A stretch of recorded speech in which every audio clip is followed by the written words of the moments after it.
શિયાળો આવી ગયો છે કે ચટપટું બનાવી દે ને. ઓકે, તો આજે હું બનાવીશ લીલવાની કચોરી.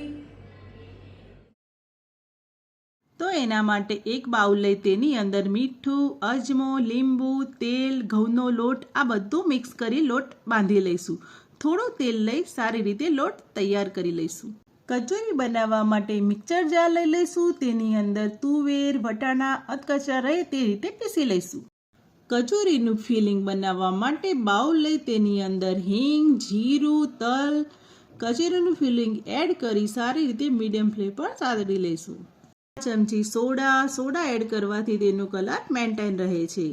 સ્વાદ અનુસાર મીઠું, ટોપરાની છીણ, સૂકી દ્રાક્ષ, કટ કરેલા કાજુ, આદુ મરચાંની પેસ્ટ, 2-3 ચમચી ખાંડ, ગરમ મસાલો, કોથમીર એડ કરી મિશ્રણને ઠંડુ થવા દઈશું.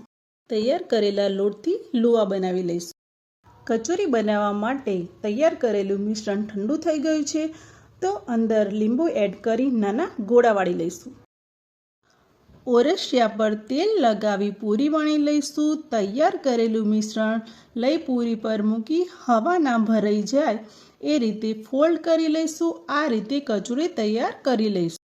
એક જાડા તળિયાવાળું વાસણ લઈ તેલ એડ કરી તેલ ગરમ થાય એટલે કચોરી મીડિયમ આંચ ઉપર તળી લઈશું.